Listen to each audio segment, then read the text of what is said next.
चाहिए तो आपको श्रद्धा और विश्वास करना होगा, करके खोजना होगा। जब तक अवगाहन नहीं होगा शास्त्र का, तब तक आपको कोई शॉर्टकट ऐसा नहीं है जिससे कि आप बीमारी ठीक कर लो। अभी इस समय क्या है, जैसे ट्यूबल ब्लॉक बहुत मतलब बर्निंग इशू है, पीसीओडी बर्निंग इशू है।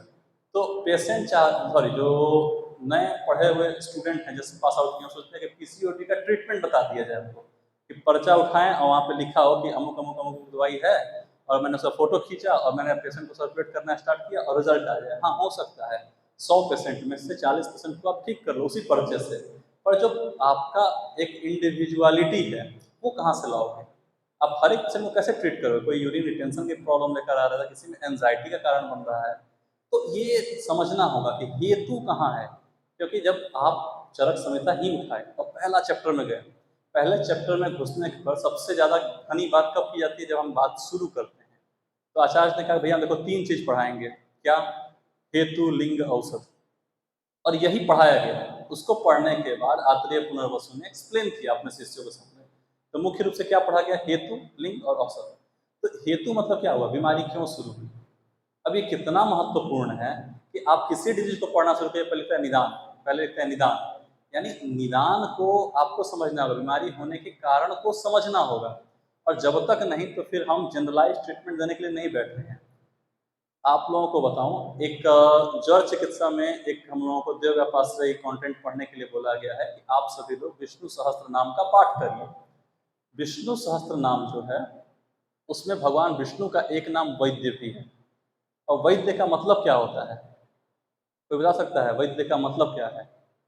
वैद्य का मतलब शंकर भाष्य में आचार्य शंकराचार्य जी ने उसका व्याख्या किया था, जो सब कुछ जानता है वो वैद्य है। तो जो सब कुछ जानता है, तो स्थिति आपकी कैसी होनी चाहिए कि आप मन को जानो, तन को जानो, उसके अंदर क्या विचार चल रहे हैं उसको जानो, फिर उसकी वृत्ति क्या है, कल्चर क्या है, कहाँ से पेशेंट हमारे पास आया है, किस तरह का खान पान है, सब जानो। तब जाकर आप चिकित्सा दे पाओगे। आप ऐसे सोचो कि आरोग्यवर्धनी लीवर डिजीज की दवा है, स्किन डिजीज की दवा है, तो ट्रीटमेंट आपका वो नहीं जाने वाला है जो आप करना चाह रहे हो।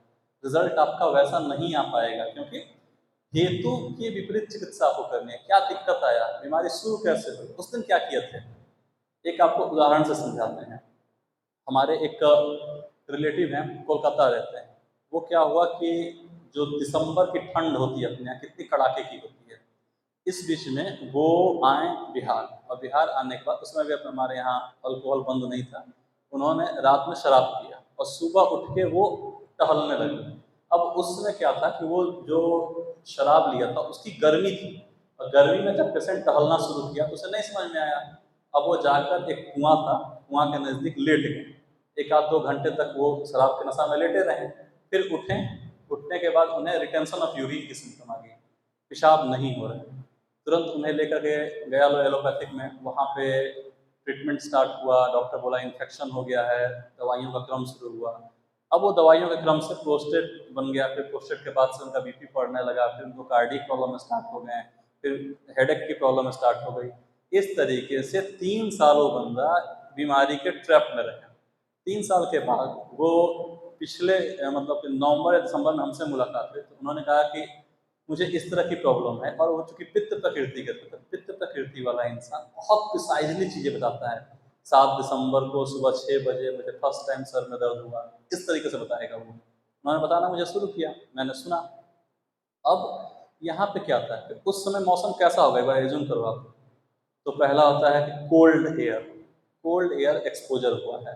दूसरा, तो शीत है और रुक्ष है, हवा का उस पर इफेक्ट आया हुआ है। तो शीत गुण से और रुक्ष गुण से वात प्रकोप हुआ है।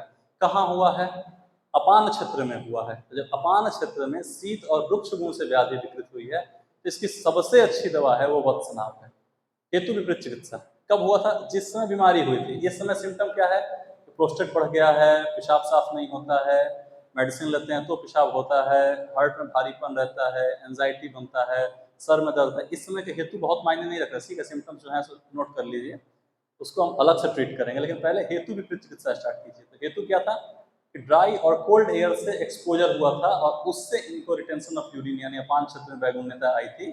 तो चिकित्सा हमने क्या स्टार्ट किया? वत्सनाभ से स्टार्ट किया।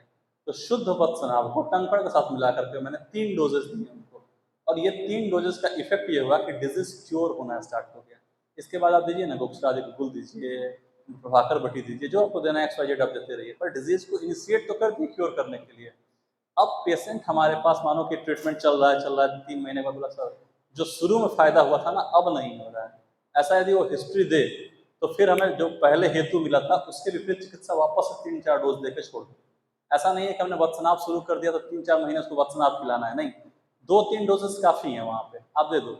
और यदि आप पाटंकर सर को पढ़ते होंगे, महाराष्ट्र में है, उनकी एक परंपरा है जिन्होंने अल्कोहल में वत्सनाभ को डाल देते हैं।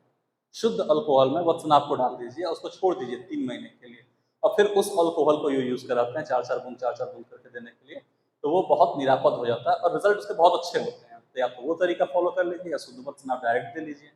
लेकिन हेतु विपरीत चिकित्सा बहुत महत्व का है, इसीलिए पहले क्या करना है, पहले हमें समझना है कि हमारे पास जो पेशेंट आया है इसकी चिकित्सा में हमें हेतु ढूंढना ही ढूंढना है। जब तक हेतु नहीं मिल रहा तब तक पेशेंट को बुलाओ, 5 दिन में बुला लो, 7 दिन में बुला लो।